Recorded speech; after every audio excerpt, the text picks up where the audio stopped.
제가 자리로 돌아왔고요. 이제부터 당사자 한 분을 만나보려고 합니다. 민주당 전당대회가 가뜩이나 내전 수준인데 이번에는 전당대회 후보자의 기탁금을 한 번에 4배나 높이면서 이 청년들의 정치 참여를 돈으로 막았다는 비판까지 나오고 있습니다. 이재명 대통령까지 나섰고요. 이 대통령의 의견 개진을 두고도 당내에서 여러 말들이 나오고 있습니다. 2001년생 이 청년 정치인의 눈물이 이 논란에 불을 당겼습니다. 기탁금이 원래 500만 원인데 2천만 원으로 4배가 인상될 줄 몰랐습니다. 이게 원외 후보에게 장벽이 진짜 많더라고요. 저도 친족한테 돈을 받아서 출마할 수 있으면 이런 문제가 없었을 텐데. 26살 청년이 수십 명의 국회의원들 사이에서 당당하게 예비 경선에 통과하는 그 모습이 맥이 없어도 돈이 없어도 나도 할 수 있구나 라는 희망의 메시지가 될 것입니다. 예, 제 옆에 민주당 최고위원 예비 후보 정민철 후보 나와 있습니다. 어서 오십시오. 안녕하십니까. 예, 저도 저 눈물의 영상 잘 봤습니다. 예, 굉장히 부끄럽습니다. 지금은 웃으시지만 눈물의 의미가 뭐 간단치는 않은 것 같아서 예, 조금 전에 막 민주당의 첫 번째 합동 연설이 끝나고 여의도에서 광화문 오신 거잖아요. 바로 왔습니다. 듣기로는 아까 이제 뭐 기탁금 4배 올린 것 이번 연설에 이것도 1,000만 원짜리 연설에다 뭐 이런 얘기까지 있더라고요. 아, 맞습니다. 이게 약간의 안타까움인데요. 예. 이 예비 경선 기간 동안 할 수 있는 게 없더라고요. 실제로 굉장히 기간이 타이트하고 또 시간들이 없기 때문에 결론적으로는 이 선거운동 기간 동안에 딱 진행된 한 번의 토론회입니다. 예. 그래서 1분에 200만 원이었다. 뭐 이렇게도 이제 저희 청년 후보들끼리 얘기했는데요. 1분에 200만 원짜리 연설이었군요. 예, 그런 의미에서 사실 기탁금이라는 것이 이재명 대통령께서도 당대표 시절에 예. 공영제라고 하는 이 노무현 대통령의 정치개혁 의지를 담아서 예. 당직 선거에도 공영제를 도입했었는데 지금 왜 이렇게 됐는지 좀 안타깝다라고 의견을 밝히신 걸로 알고 있습니다. 예, 그런 그렇죠. 측면에서 사실은 기탁금이 정말 어떠한 장벽이 되기보다는 정말 이 선거를 더 풍요롭게 만드는데 그런 의미가 있어야 되지 않나 저는 이렇게 생각합니다. 근데 중요한 건 이런 것 같아요. 왜 갑자기 올렸는지와 그럼 내일이면 정민철 후보 입장에서는 정상화가 되는 거예요? 다시 이제 기탁금 다시 내린답니까? 어떻게 된다는 거예요? 전혀 모르고 있고요. 그리고 애초에 기탁금이 왜 올랐는지 몰랐기 때문에 내려가도 그 전까지는 모를 예정입니다. 그래서 모를 선관위에서 예정입니까? 선관위에서 진행되는 거에 따라서 저는 이제 후보이기 때문에 예. 따라야 할 것이고요. 그런 측면에서 예비 경선은 지금 이제 1,000만 원으로 진행이 됐는데 예. 청년 기준으로 본 경선이 진행될 때 이제 2,500만 원을 납부해야 되고 이제 만약에 1차 예선을 통과하면 또 돈을 더 내야 되는 이런 상황인 거잖아요. 예, 그리고 원외 후보더라도 이제 청년이 아닌 분들은 이제 5천만 원을 납부해야 되는 상황인 거죠. 공교롭게도 저렇게 정민철 후보가 본인 지금 이 자리에서 부끄럽다고 표현했던 그 눈물의 영상 날에 정청래 전 대표가 뭐 여러 SNS에 본인 이제 여러 후원금들이 몰리고 있다라는 취지의 SNS 글을 썼어요. 저는 기탁금이 돈을 더 받고 안 받고 뭐 이런 본질보다 결국은 이게 지도부에 입성하는 진입 장벽이 좀 어려워지는 거 아니냐. 이게 본질인 것 같은데 정청래 전 대표의 저 글을 어떻게 판단하셨어요? 뭐 정확한 지적이십니다. 왜냐하면요. 이 정청래 대표님이 이렇게 후원을 받으실 수 있는 이유는 국회의원이기 때문에 예. 이미 개설되어 있는 후원회로 받으실 수 있고 그러면 이미 국회의원이기 때문에 당대표 선거에 후원회로 전환할 때도 굉장히 수월한 절차를 가집니다. 예. 근데 원외 청년 후보들 같은 경우에는요. 일단은 기탁금을 납부해야 예비 후보 자격이 주어지고 그럼 그때 선관위에게 이제 뭐 후원회 개설 이런 것들을 절차를 밟아야 되는데 절차가 좀 복잡하네요. 좀 복잡하죠. 그리고 실제로 서류도 굉장히 많고요. 지금 저희 준비 중인 한 43장, 43장 정도 된다고 합니다. 43장 지금 준비하고 있어요. 예, 그런 서류들을 준비해야 되고 또 이게 선관위 넘어갔을 때 언제 진행이 될지 잘 모릅니다. 근데 예비 경선은 목요일에 끝나죠. 예. 그리고 예비 경선이 끝난 그 목요일 저녁에 바로 90분 내에 본 경선 기탁금을 납부해야 되는 걸로 알고 있습니다. 그러니까 이런 것들이 사실은 안타깝게도 좀 장벽이 되고 있다라고 많이 느낍니다.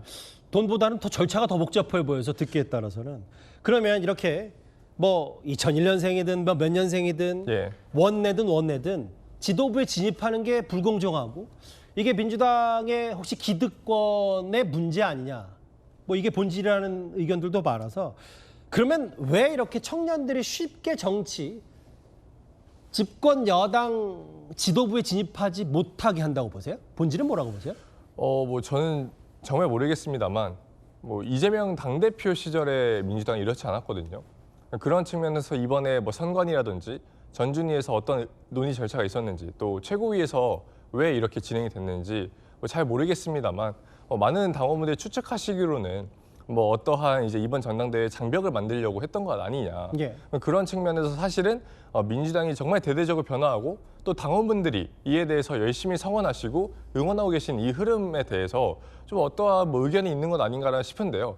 말씀드리고 싶었던 부분은 예. 지금 원외 후보는 아무리 당원분들이 응원해도 아무리 시민분들이 응원을 해도 예. 어떠한 후원도 받을 수 없는 게 현실입니다. 그런 측면에서 사실은 정치자금법이라고 하는 것이 뭐 제가 이제 이번에 정치자금법 위반에 대한 뭐 논란도 있었습니다만 최대한 이제 선관위와 이 문제를 해결하기 위해서 최선을 다해서 연락을 하고 소통하고 있는데요. 예. 이 원외 후보는 민주시민분들의 이 열망을 가지고 소액 후원을 통해서 뭐 기타금을 준비한다든지 예. 선거를 준비할 수 있는 구조를 아예 원천 봉쇄해놓고 저렇게 원내 또 정청래 후보님 같은 분들은 뭐 4억 4천만 원이 하루 만에 쌓였다라고 예. 소위 이제 자랑식의 형식이 되면서 제가 이제 참 부럽다고 말씀을 드렸던 건데요. 예. 제가 말씀드리고 싶었던 거는 결론적으로 정치자금법이 타인에게 돈을 받는 것을 금지하는 이유는 어떠한 소수에 의한 예. 부정부패의 온상이 될 것 아니겠습니까? 예. 그럼 적어도 이런 청년들에게 정치의 뭐 문을 넓힌다든지 이러면 시민들의 소액 후원들은 어떻게 보면 받을 수 있는 그런 구조들이 구축돼야 된다고 봅니다. 후보님, 근데 정청래 대표 체제에서도 당직이 있었잖아요. 예. 근데 이제 이게 물론 전당대회 전준위에서 모든 걸 결정한다고 하더라도 그 전부터 청년 정치인으로서 안에 있었을 때 약간의 이런 부조리가 있었으면 그때 좀 더 목소리를 냈으면 뭐 이런 생각은 안 해보셨어요? 일단 기본적으로 전당대회 공고는 예. 후보 등록 29시간 전에 갑작스럽게 떴기 때문에 29시간 전에요? 그 정보에 대해서는 그 누구도 알 수 없었고요. 예. 그리고 제가 이제 민주당의 평당원 최고위원회 이제 예. 결선 4인까지 오디션에서 올라갔습니다. 예. 그 몫으로 이제 정책위원회 부의장을 받았지만 정청래 당제도부는 그 어떠한 소통이나 어떠한 의견 취합도 없었습니다. 예. 그러니까 사실상 상징적인 당직이었던 거죠.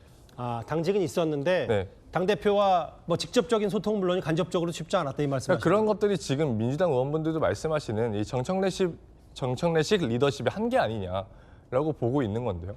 그 아까 잠깐 화면에 지나갔지만 당 대표에 출사표 던진 김보미 후보도 뭐 꼰대, 뭐 기득권, 뭐 지금 민주당은 청년들을 말로만 찾고 있다 이런 얘기인데 2001년생 청년 정치인 정민철 후보가 봤을 때 2030은 집권 여당 민주당을 어떻게 보고 있다고 보세요? 기본적으로는 단절되어 있습니다. 예를 들어서요. 제가 이제 시사인에서 이번에 유권자 인식 조사를 했었는데요. 예. 각 사회 현안에 대해서 소위 국민의힘 진영이라든지 혹은 극단화된 극우 진영이라든지 이런 것에서 어떠한 메시지를 만들어서 네거티브한 메시지를 만들기도 하고 프레이밍해서 영상을 올렸던 그런 사안들은 다 주목적으로 볼 수 있었습니다. 예. 근데 그 공간에 민주당은 아예 공백으로 남아 있었습니다. 그러니까 민주당은 이러한 사안들에 대해서 어떻게 생각하고 있는지 알 수조차 없도록 돼 있었어요. 그러면 민주당이 가지고 있는 가치가 있잖아요. 예. 연대라든지 사회적 진보라든지 또 때로는 친기업과 통해서 예. 대한민국의 AI 시대의 새로운 대한민국 만들겠다. 이러한 사안들이 청년 세대들에게 전혀 닿지 않고 있고 더 나아가서 그렇기 때문에 이재명 정부의 성과들도 청년 세대들에게 닿고 있지 못하다. 그렇기 때문에 굉장히 왜곡된 정보들을 가지고 어쩌면 굉장히 왜곡된 프레임에 씌워져 있다고 보기도 합니다. 진단 현상에 대한 진단이 안 됐기 때문에 처방도 안 된다. 그 하나만 더 질문 드릴게요. 대통령이 기탁금 얘기한 거에 대해서 뭐 본인도 당원이고 뭐 원론적이고 저도 저 대통령 말 자체가 원론적으로 틀린 말이라고 생각은 안 하지만 저게 정민철 후보를 아껴서 혹은 또 이것도 일종의 전당대회 개입 아니냐, 당무 개입 아니냐. 특히 야당에서 얘기가 있고 여당 내부에서 심심하게 저런 말이 나와요. 이걸 어떻게 판단하세요? 우선적으로 저는 대통령님 뵌 적이 없기 때문에 이러한 사안에서 제가 평가하는 것은 맞지 않다고 봅니다만 중요한 것은 대통령도 정치 선배이지 않습니까? 예. 또 이 정당에서 기득권의 벽을 뚫고 또 시민들의 소액 후원으로 성장하셨던 정치인이다 보니까 그러한 측면에서 더더욱 이런 정말 선배로서의 안타까움을 가지고 이렇게 같이 함께 목소리를 내주셨다고 생각합니다. 예. 어쨌든 이번에 뭐 기탁금 문제라든지 그 청년 정치인의 지도부 진입에 대한 여러 불공정을 지적했기 때문에 개인적으로는 어쨌든 큰 틀에서 선전을 좀 기원하겠습니다. 알겠습니다. 정민철 최고위원 후보였습니다. 오늘 말씀 고맙습니다. 감사합니다.